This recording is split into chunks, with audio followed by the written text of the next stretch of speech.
Rolling. Rolling. Rocking. Rocking and rolling. Here we go. Locked and loaded. Cleveland's biggest diehards. Episode 5. Welcome back to Cleveland's biggest diehards, the podcast for diehard Cleveland professional sports fans. I am Joe Stoner. Our guy with all the takes, James, is not here with us at the moment, but our producer who makes all this shit possible, Jeff, is. What's happening? And this is Cleveland's biggest diehards, the podcast for diehard Cleveland professional sports fans. It's been a while, we know.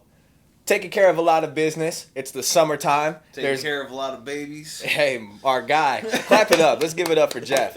It's good to be back, though. It's good to be back. Well, he probably can't clap, as you can see with his hand. Yeah, I've been pouring concrete all over Cleveland, so some shit happens when you pour concrete. Let me just say that. It's only fitting that you have the Joe Thomas jersey on for this episode while you have your hand wrapped, because we don't take no days off when it's time to turn these microphones on. I was right back at work 5 minutes later.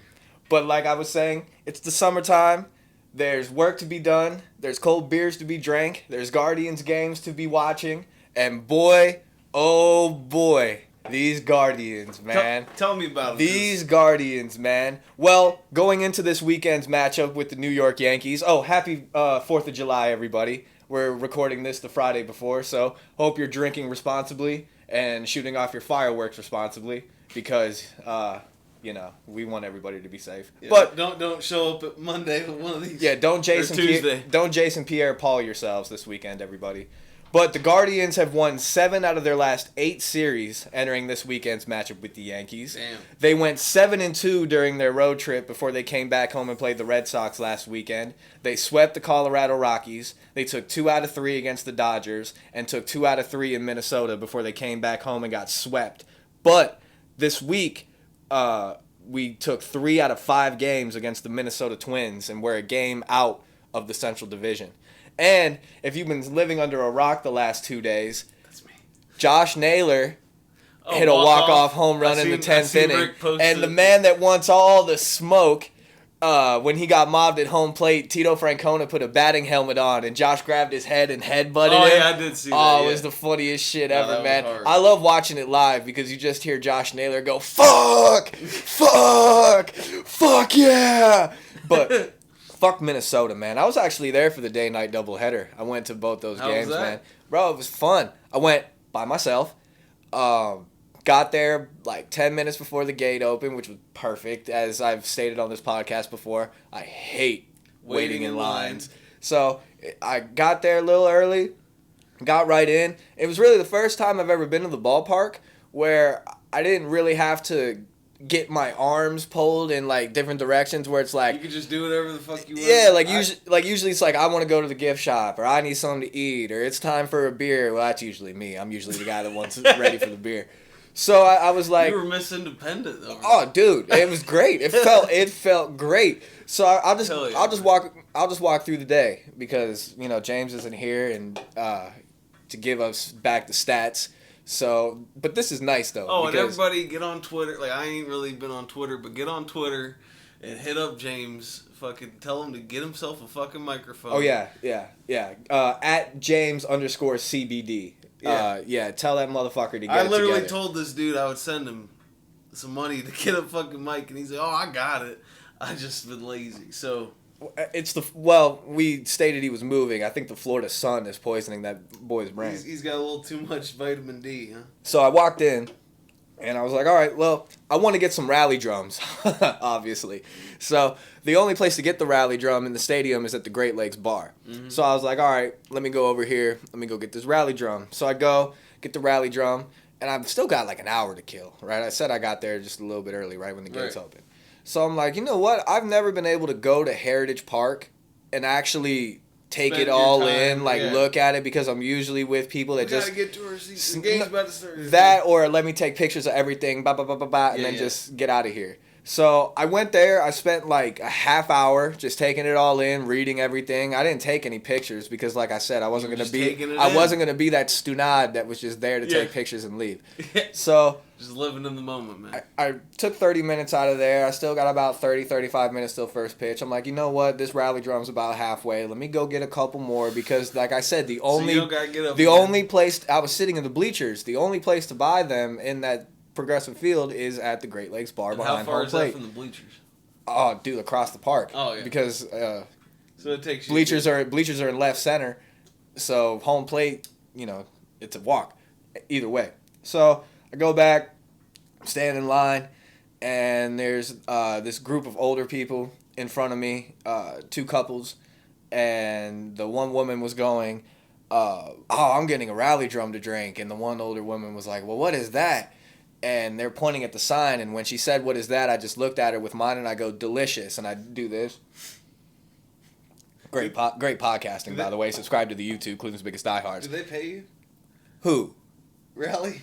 Oh, no, but, I just love drinking that beer when I'm there. Well, they win every time I drink it. Well, aside from I was saying, when she looked back and saw you, you're just like... Oh, yeah, it sort of looked like a commercial. Yeah, for sure. So, the one older guy looks at me. I don't always drink beer, but when I do... I didn't realize what you were saying. So... The one older guy looks at me and he goes, well, I don't really care for them IPAs. And I go, well, neither do I, and that's why this is a lager. And he looked at me and he goes, oh, yeah. And I was like, oh, yeah, I fucking hate those IPAs. He goes, well, most younger guys really enjoy those. I go, I ain't them younger guys. Yeah. I go, I'm a Budweiser guy myself. He goes, oh, you don't want to know what I want to drink when I want to put back a couple. I go, what's that? He goes, I'd like a good Rolling Rock. I go, oh, dude, I just put a case down the other night. Ended up buying my beers for me. I ended up getting, nice people. Hey, it pays to drink cheap beer, ladies and gentlemen. Except when you're at Progressive Field when it's $11.50 a 16 ounce.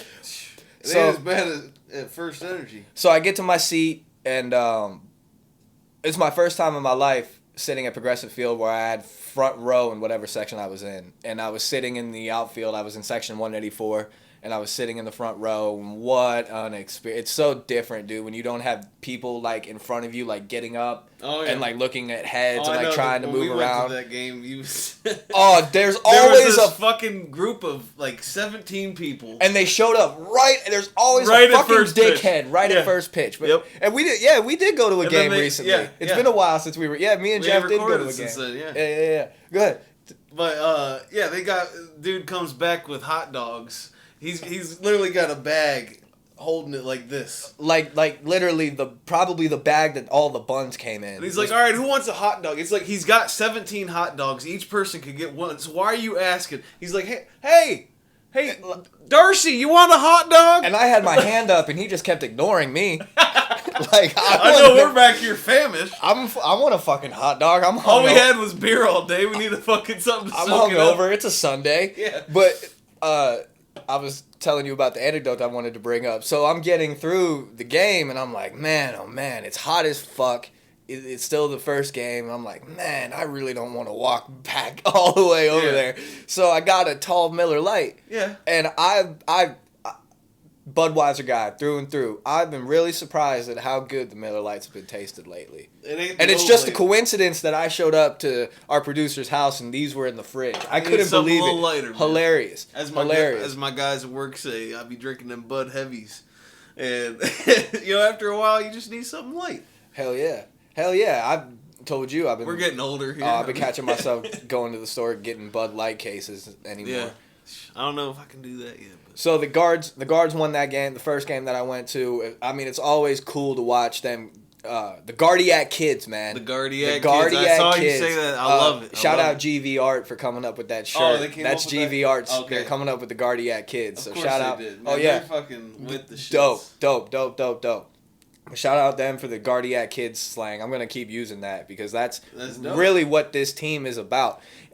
I don't like the people that leave in the 7th inning because it's like if you're not watching this team lately, they don't start playing baseball until about the 8th inning. Yep. And I made the joke in the stands. These older guys were sitting next to me and they were like, I don't understand why these guys can't wake their bats up. I go, well, the majority of them are only 23 years old, so they're just waking up. Yeah, their night's not starting till the 8th inning rolls around and it's 9:30. You know what I mean? Right. And they start laughing. They're like, oh yeah, I remember when I was at blah blah blah. So just a great experience. I went to City Taps in between games because the first game that I went to was actually rescheduled from when the lockout happened. Oh, so okay. They were supposed to play them in early April. Well, they couldn't because it was locked out. So they rescheduled this for a doubleheader, so I had to get tickets to both games. So I went to City Taps, got something to eat, had a few more beers, go back, watch them get schmacked, and there's nothing worse than watching someone like Carlos Correa or any of those Houston Astros that were on that cheating scandal team hit a home run right in front of you after you boo him and call him a cheater and like yell at him in the outfield. Like it's horrible. It's a swift kick to the nuts. Oh, especially when the ball just comes soaring like right at you and you're just going like this, watching it go out the park, and you just feel like an asshole while he's trotting the bases. It just makes you want to throw beer at him even more. But these guys are so much fun to watch, with Naylor's walk-off in the 10th and Andres Jimenez's walk-off yesterday in the 9th inning. Of the ball he caught and did a jump throw to first. That was insane. This team is so much fun. Yeah, like definitely exciting. Yeah. We've talked about it with the Cavs on this podcast about how much fun, and we'll get to them later. There's a lot of excitement with the Cleveland Cavaliers. They're doing a lot. Yeah.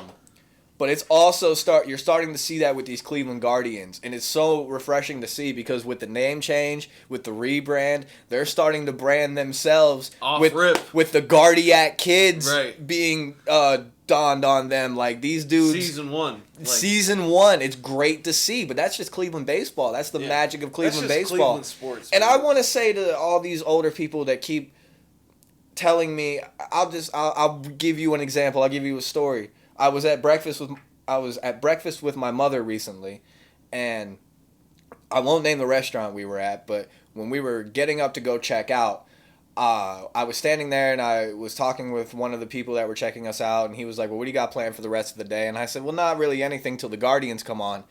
And this older woman that was cashing us out looked at us actually looked at him, the person I was talking to, and goes, is he talking about the Indians?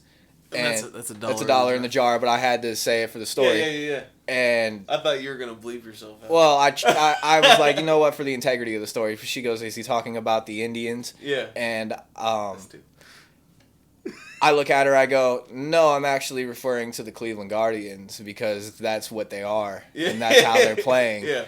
And she goes, well, I'll never call them that. And I go, well, I feel sorry for you. Yeah. And then that was it. And I walked out. So I want to say to all you people that left the fan base, that said they would never root for the Guardians nickname, how the fuck do you like us now, baby? One game out of first place. We're exciting as fuck to watch. I guarantee you, well, I will guarantee you, because any older person that I show this team, like if you watch a game with me, they're like, damn, these look like the 90s guys. Yeah, no fucking shit, because it still says Cleveland on the front of the jersey, you old motherfucker. Hell yeah. Like, get over yourself. It's still Cleveland baseball. It's still the red and blue. Who gives a fuck, man? Go Guards, baby. Right. These guys are awesome to watch. Oscar Gonzalez, his walk-up song is the SpongeBob SquarePants theme song because he wants kids. Are you ready, kids? Yeah, he wants kids to get excited. Hell yeah. So I started something in the bleachers that caught on by the end of the second game.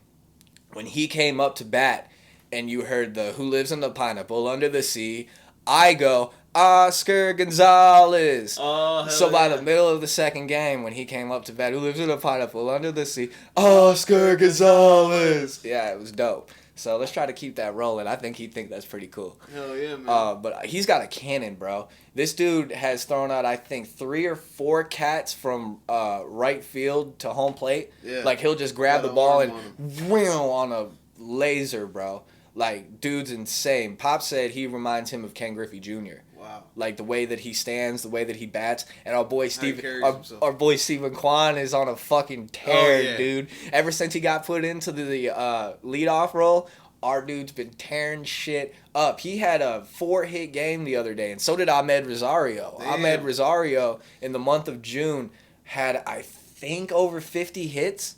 Or close to it, which is insane. They're waking up.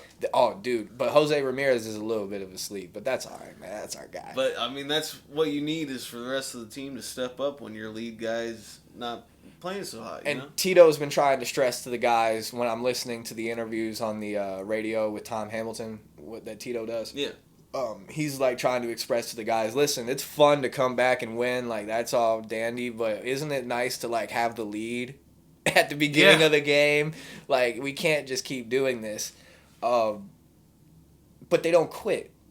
That's the diff. Like it would be easy to not watch this team or like to give up on this team if you just nothing about their body language at all this season has shown quit. Yeah. Even when they were getting shellacked the other night, 6-0, like Stephen Kwan and Richie Palacios are still like doing their thing, keeping it rolling. And anytime anybody makes a mistake, the other guys bring the others up. Yeah. The one thing I will say about these guys is our pitching needs to get way, way better. Yeah. It's gotten better since the last time we recorded, but Shane Bieber is he pitches real well, real well. Like last weekend against the Red Sox, perfect example. Pitched great, just pitched too late. He was in the 7th or 8th inning and he gave up a 3-run home run that ended up costing us the game. Yeah. I mean, and against the team all it takes is one play. And this is going to be a big test this weekend against the Yankees too, because we need to prove to ourselves that we can beat more than just the Central Division. Like it's going to be nice to. I think at this point we're going to win the Central.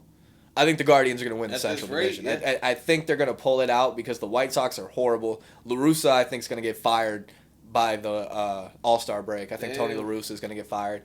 The Tigers are still young and going through injuries, and the Twins' bullpen is terrible. I mean, Rocco Baldelli, anytime he took his starter out, the starters for the Twins killed us this week.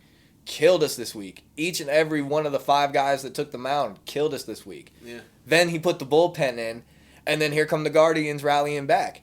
So I think unless they address that before the trade deadline, I think the Twins are going to fall. And as long as we stay the course that we're staying and keep winning series. Tito even said that. He goes, winning a series is more important than going on a win streak. Yes. We would rather show that we can beat teams more than once. Yeah. And not tire ourselves out. And I think the only reason he's saying that is because of the 2017 when we went on that 23-game win streak and it kind of ruined the momentum. Because a win streak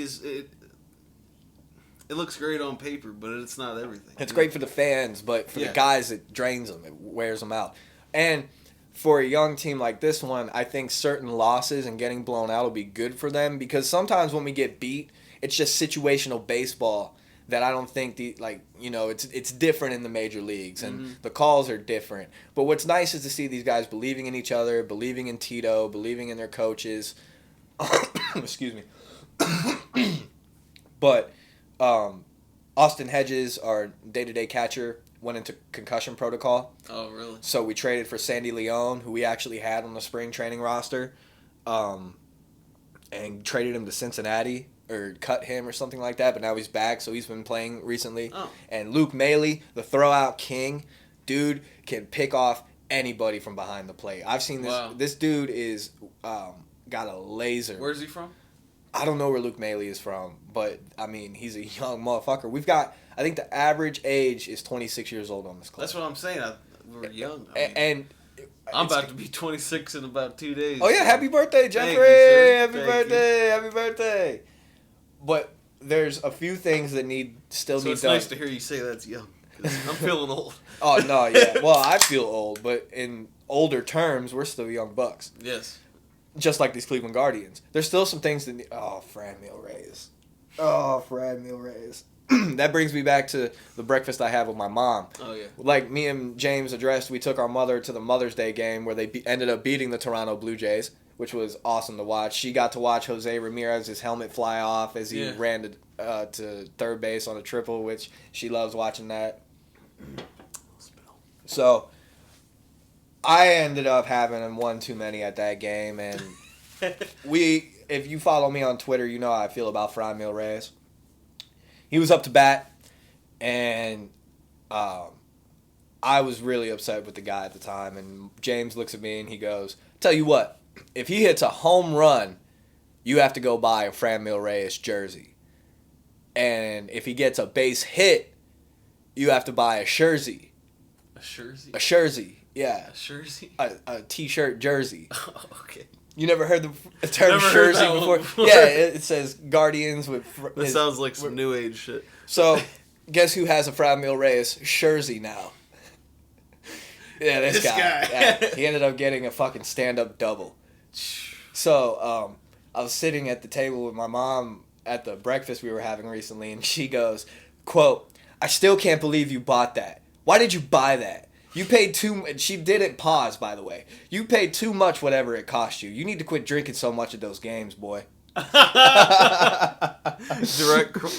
Direct quote from mom at breakfast. Damn. But they need to get rid of that guy and get a bat. It's so frustrating right now, even though we've just had 2 walk-off home runs, as I'm about to say this, that we can't just have a home run in the middle of the game from somebody. Yeah. Like, why is it got to take... Have them when they matter. Yeah, but there's nobody on the squad right now that is like that. You know what I mean?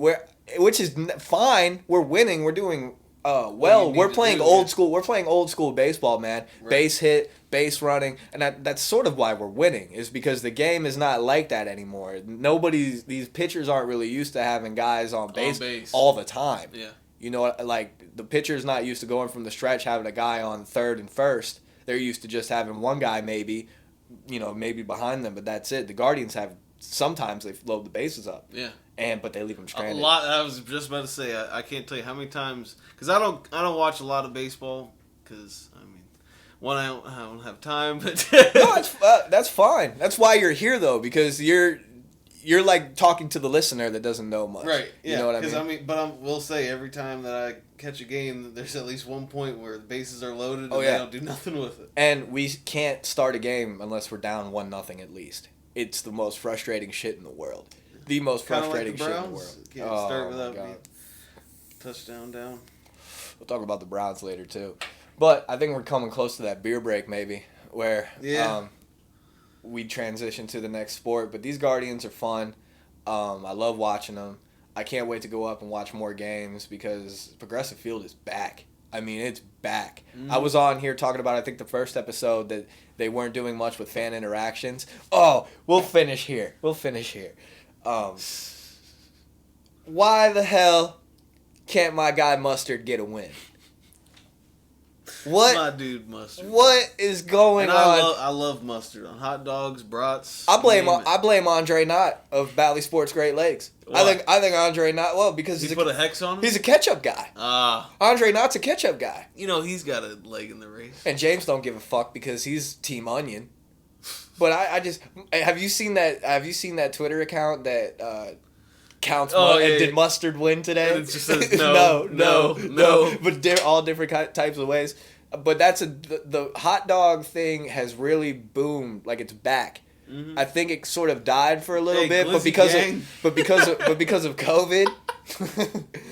You see, they got a fucking glizzy blocker. A what? What? Because you know how they like make this shit like gay. Like. Yeah. So it's like a thing that you hold your hot dog in and it block like. Oh, so they can't see. Dead. So like a bar, like a sensor. Yeah, exactly. I am dead. Like, come on. Could you imagine? Could you imagine walking into a baseball game and just everybody had a sensor on there? But it's back, dude. The fan interactions are back. The hot dog races are fun as hell to watch. Right. Sliders running around all the place. The Chick-fil-A cow thing. Remember that? They brought that back? Remember they did it when we went to that game? Yeah, they do it at every home game. Everything is sweet. If you haven't been to a ball game yet, I suggest you go, man. They're back. It's fun. The beer is ice cold. The hot dog smell is throughout the whole park. The popcorn is fantastic. The helmet heads of nachos, I can say from experience, are dope. Go Cleveland Guardians, man, and get over yourself if you can't get over the fucking nickname. We here, we ain't leaving, and we'll be right back after this beer break to Cleveland's Biggest Diehards, the podcast for diehard Cleveland professional sports fans. Yes, sir. It's the best part of the episode, folks. It's time to go to the fridge and get a fucking beer. I thank you for watching Cleveland's Biggest Diehards, the podcast for diehard Cleveland professional sports fans. I look a little different because it's a different day than when we shot the episode, and as I'm editing this video for the YouTube, I forgot to shoot a beer break. So here it is. Go get a beer, and let's go Cleveland. Welcome back from that beer break. This is Cleveland's Biggest Diehards, the podcast for diehard Cleveland professional sports fans. I'm Joe Stoner. Here with me is our guy, our producer, who makes this shit possible. Man, that's crazy. I think you already introed the pod. I did intro the pod. I'm going to intro it again. Go Cleveland Guardians, just to recap the first half. But now we're going to move on to the Cleveland Cavaliers because it is July 1st, and that means NBA free agency has started. It actually started earlier. Who do you think's coming through? Well, I kind of know two people who actually are coming through. Ricky Rubio is back on a 3-year deal. Right. I think $18 million. I'm not sure. Is he going to be healthy? He will not. He will not. Gonna be... He will not be ready for the start of the season, but he should be ready by December, January. When you really need him. Yeah, when you really need him. They extended a qualifying offer sheet to Colin Sexton to at least try to bring him back. Gotta keep him. Man. But he is a restricted free agent, which means that he's allowed to explore free agency and whatever offer he gets from another team. Match. The Cavaliers can. Or if they match, then he has to take our deal. Yeah. Well, yes. Essentially. Robin Lopez is coming on a 1-year deal. The center and brother of Brook Lopez. You didn't seem too excited about him. Oh, he's old. I mean, I don't know if Moses Brown is still on the roster or not. I would rather Moses Brown be on the roster. I hope Jared Allen is getting healthy. I haven't heard anything, so I would assume that everything is going well with Jared. The way this free agency class is, though, I can't really say that I really would want anybody. I just would Other than your boy. Who? Your boy. Oh. Brown. Oh, man. Well, the way Windhorse has been talking, it's kind of looking that way. And I watched... And he just was at Kevin Love's wedding. I watched... Having a blast. Drinking plenty of wine. You see who else was there? Who? JR. Yeah. No, bring him back. Oh, you see they was taking squad pics, holding their rings up. Get the gang back together. Yeah. Darius Garland, J.R. Smith, Evan Mobley, LeBron James, Jared Allen. Those veterans to these young guys would be crazy. Look, I just watched LeBron's highlights from last season. This would be the squad that LeBron was asking for in 2007. Yeah, to be honest, to really just, he could kind of just... be LeBron and let them do what they do, but I just hope he would let them do that. Darius Garland... That's what he was trying to do last time he came in. The way Windhorse was talking on whatever ESPN show he was on, he was like, you guys want a LeBron James conspiracy because they were doing their... Because all they talk about on ESPN are the Lakers, Cowboys, and New York teams. So they were like... What would LeBron James get traded? Blah, blah, blah, blah, blah. And Windhorse was like, you guys want a LeBron James conspiracy? I'll give you a conspiracy, is what he called it. Which means look, he's been talking to LeBron. Yeah. He said, watch whatever the Cavaliers do these next 3 weeks. If they don't get Colin Sexton back, they don't get Karis LeVert back, they move contracts around and they... have their money going out the door, it wouldn't be crazy to see LeBron say, hey, I might like to go play with Darius Garland and Evan Mobley and Jared Allen. Yeah. But that's up to those young cats this season, but who also knows where LeBron's going to be? I mean, it sounds like LeBron's going to be in the league until he's damn near 50. Yeah, he wants to be there till his son's here. Yeah, we'll see. I might warm up to it. I just don't. These Cavaliers are just like the Guardians to me. Like, they're young. They're making mistakes. They're making mistakes, but they're fun to watch, and they're learning, and they love playing with each other, and for each other. And I just don't want the LeBron James circus that shows up when he comes. And that's I'm not being derogatory when I say the circus. I'm saying there's more media, there's more cameras, there's more spotlight, there's more primetime games. You know what I mean? You don't deservingly so. Yes, and I just don't want everything to come too quickly and the lights get too bright for these guys because I can feel that. You saw what happened in the play-in game when it was winning, you're in. You beat the Hawks and you're in, and they came up short. That's what they need to do. You got short, and maybe that'll be good. Maybe they can get into the playoffs this season, come a little short, but get that experience, get that grit to them. That if you add LeBron James, who still can play at a high level, we could go take the Warriors and give the Warriors another run for their money. God damn it! Could you imagine if the Cavs and the Warriors went on another run on a string of finals? That would be insane. Because I'll tell you what, them Warriors don't look like they're slowing down. No, they do not. And I'm not. And I hate to say it because fuck the Warriors. Fuck the Warriors. But you gotta respect greatness. I mean, they're NBA champions once again. Fuck them. I'm not gonna say the C word. Congratulations. I'm not gonna say that out loud. That's not what I thought you was gonna say. Nah, fuck them, man. Fuck them. Fuck Draymond.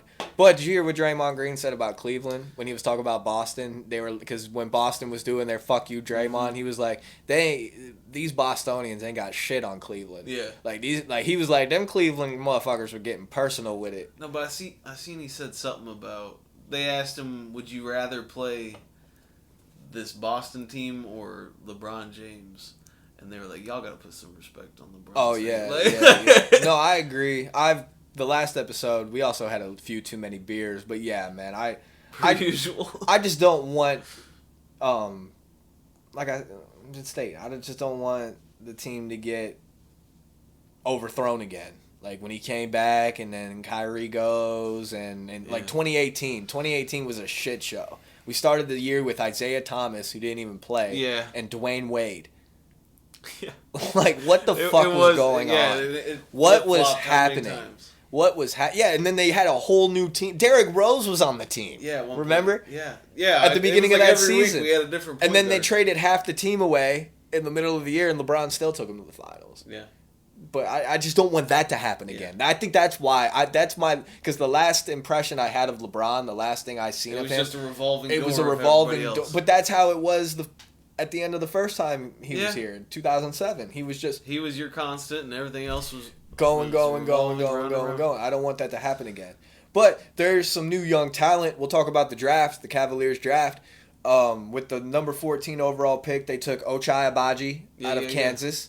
With the 44th overall pick, they took Khalifa Diop, a center from Gran Canaria.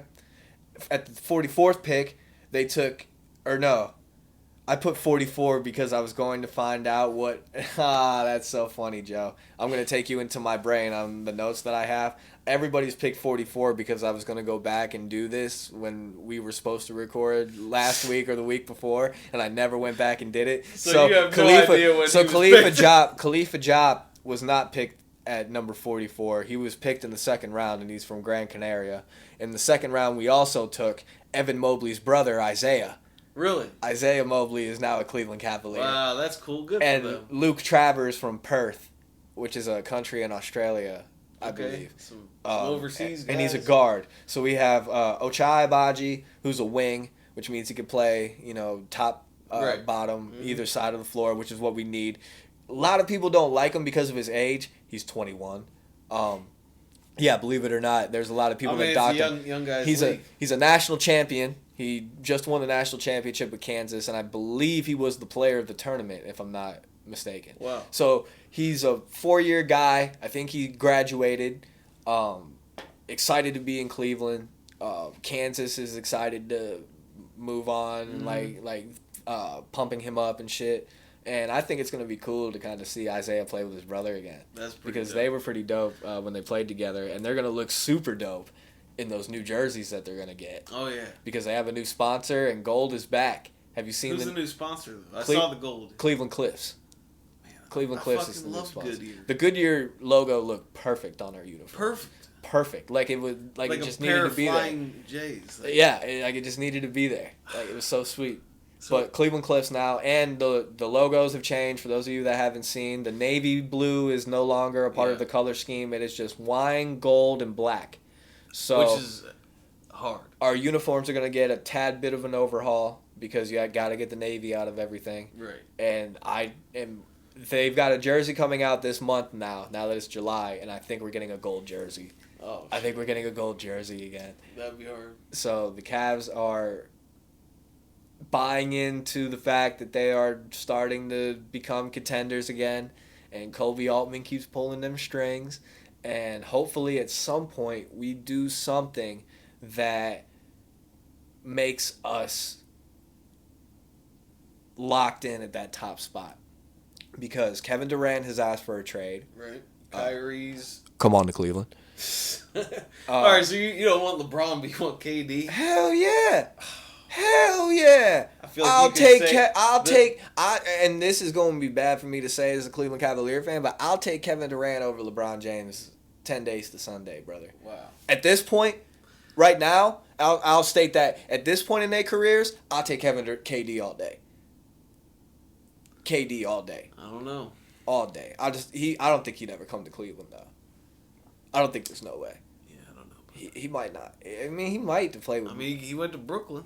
He come to Cleveland. Yeah. And Utah is unloading a lot of shit. Don't be on the lookout for Donovan Mitchell to be on the move now that Rudy Gobert got traded to the Timberwolves.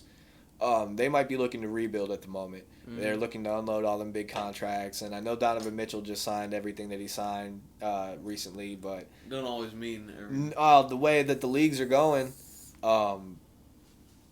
shit don't mean shit no more. I mean, look at USC and UCLA joining the Big Ten. What? You didn't hear about this? What? Well, I guess we'll transition to football. Go Cleveland Cavaliers. Love seeing the team built up. Ricky Rubio, welcome back. Robin Lopez, welcome to Cleveland. Ochai Agbaji, Isaiah Mobley, Khalifa Diop, Luke Travers, welcome to Cleveland, guys. Can't wait to see y'all in the rookie showcase in Las Vegas later. But yeah, USC and UCLA are joining the Big Ten. Because they were what, Big 12? Pac-12. Pac-12. And Oklahoma and Texas are joining the SEC soon. Oklahoma and Texas. Yes. Okay, that makes sense to me. And Arch Manning, Peyton and Eli's nephew, is going to Texas. Texas, right. I've been hearing a lot of talk about him. But little college football in Cleveland's biggest diehards. But yes, USC and UCLA are joining the Big Ten. That's crazy. So James was talking. That doesn't even really sound right. James was thinking the same thing when he texted me and told me about it. And I'll actually tell you exactly what I told him when he was saying that it doesn't feel right to him. And I mean, I guess I don't know. So I said I would say the style of play, yeah. I told him, I said, this really isn't a big deal. And he said, I'm still stuck in the mindset that conferences are supposed to be geographic. Right. Which, growing up... Yeah, I'm just thinking about They were. Yeah. Yeah, how we grew up. Everything was geographic. He said, it just doesn't feel right to me, which I understand. I understand that. So I come back with this. And I'm also saying this because my favorite college football team growing up and still is Notre Dame. And we've never been in a conference. So for these football fans that have only known conferences, I understand why you would feel this way, but you've always just been a gypsy, like I've always been able to play whoever I wanted. Yeah, but that's why Notre Dame always has. Well, not recently, but they've always had a decent. Which are we? Isn't the Buckeyes playing? Opening day. Opening. Yeah, we might have to get some tickets for that. Yeah. So I go. College football is just minor league football. The universities have shown fans for the last decade they don't give a shit about traditions. Money talks and bullshit dies. And to the universities, tradition does nothing for their bottom line. Mm-hmm. Think about it. True. Ohio State versus USC every year. It's a big business. Michigan versus USC every year. Wisconsin versus USC every year. Versus what you have now. Rutgers versus insert Big Ten team here. Yeah. Washington State versus insert Big Ten team here. Utah, like, needle movers. People complain about college football being boring. Well, this is how you fix those bland early season duds. Shake it up a little bit. Like, Alabama's not going to stop playing, like, bullfuck you state. Yeah. Like they usually do in the middle of the year. You're not going to be able to stop that. Game. But college football fans have been wanting for a long time great teams to play each other. Like, why restrict it to conferences? Why can't Ohio State go play Alabama at the beginning of the season? Why can't Why can't USC go play Boston College? Or why can't Texas go up and play Wisconsin? Like, why even have the conferences at all? Right. In my opinion, at this point with the way it's going. With the athletes getting paid now, and there's nothing wrong with that. I believe the athletes should be paid all the time. Just do away with the conferences. Do away with the conferences. Just make it Do what Notre Dame does. Yeah. You already have your Division 1A or Division 1, that's 135 programs. That's off the top of my head. I think it's 135 programs in football. Play a fucking round robin system, figure it out some way, somehow, and go about it. Yeah. But since we're on football now, the Cleveland Browns have a little bit of news going on. Welcome back, Jadeveon Clowney. Welcome back, Jadeveon Clowney. Since the last time we recorded, Jadeveon Clowney has re-signed with the Cleveland Browns. I think we didn't talk about Denzel Ward being extended, but Denzel Ward has been extended. Right. We've got Denzel Ward locked up. Kareem Hunt keeps talking about, I don't know why y'all want me out of here so bad. I want to prove to y'all that Who wants him out? Well, stupid fans. But he is on his last year of his deal. He might be used for trade bait later on this season, but I would not like to see that happen. I don't want to see him go. No, man. Kareem wants to be here too. He's expressed that a lot. The chemistry that him and Nick have, like. Oh yeah. We'll get to the quarterback in a second, but the schedule was released. Right. Have you seen the schedule? Anything that sticks out to you looking at it? We've got Thursday Night Football Week 3 against the Steelers. A lot more prime time. Could possibly be seeing Baker Mayfield Week 1 because we go to Carolina, and if Baker gets traded and it's still you think he's getting traded? Well, he's getting traded. He's getting traded for sure. He even said. I feel like he would have been traded already, though. I think we're waiting. We're getting to training camp here. I think that's what we're waiting for. We're waiting for a team that's so desperate. And they see, a guy, shit, we don't have anybody. Yeah. Or a guy goes down that they thought was their starter, and now they're like, True. Fuck, we gotta go get like Sam Bradford a few years ago when the Vikings. Yeah. When I think it was the Vikings traded for him or traded him. I can't remember, but Sam Bradford got traded like a week before the season started. So we are now left with whatever happens with Deshaun, which suspension, however many games, I don't give a fuck. I want to say to you media people, and mostly you media people, quit villainizing Cleveland Browns fans.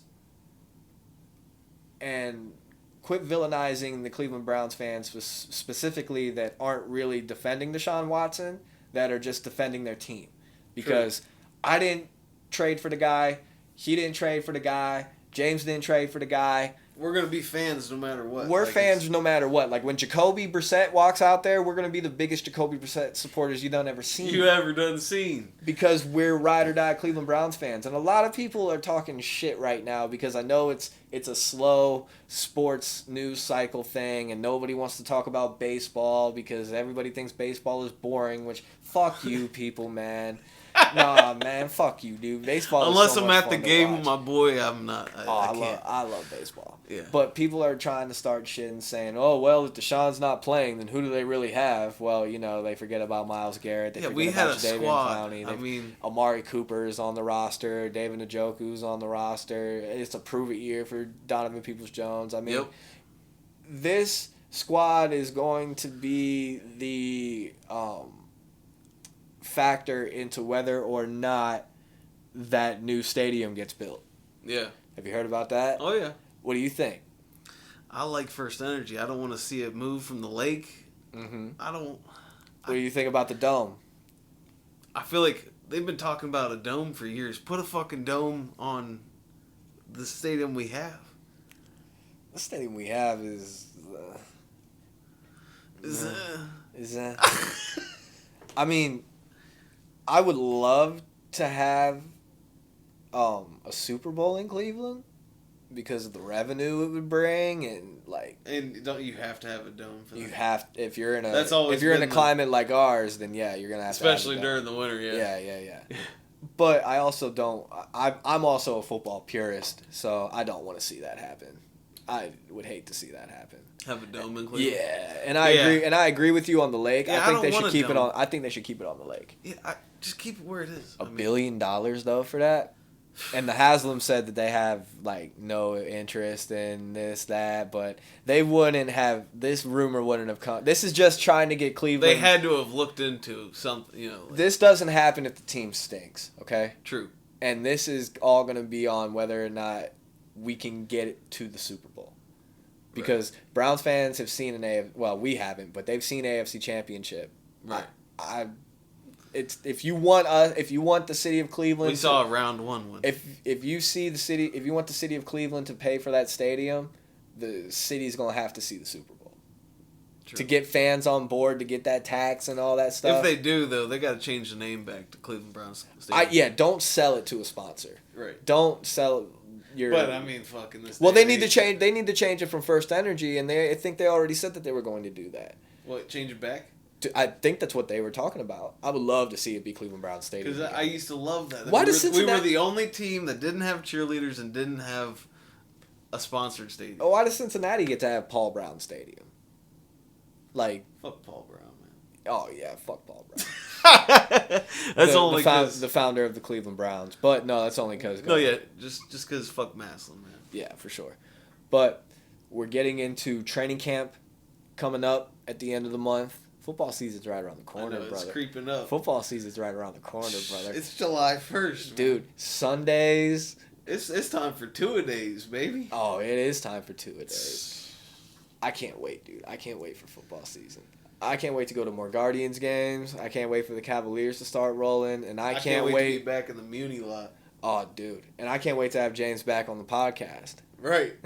Because I miss having his takes on here. This was dope. This was dope. Where's the deep voice in the corner? Yeah, exactly. No, we'll get him back on. This has been dope, though. I think we can do this just me and you. And I think what we're going to do, we'll just talk about it on air. I think we're going to have James react to the pod. Yeah. Like, give his little 2 cents into whatever he feels like we missed.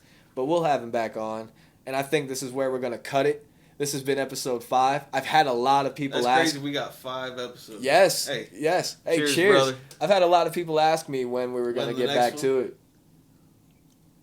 Shout out to you. I've had fans come up to me and tell me, hey, it's been since May 5th. Where's the pod at, buddy? Yeah, well, it's coming. It's coming. And as you're hearing this, here it is. Here it is. But this has been the 5th episode of Cleveland's Biggest Diehards, the podcast for diehard Cleveland professional sports fans.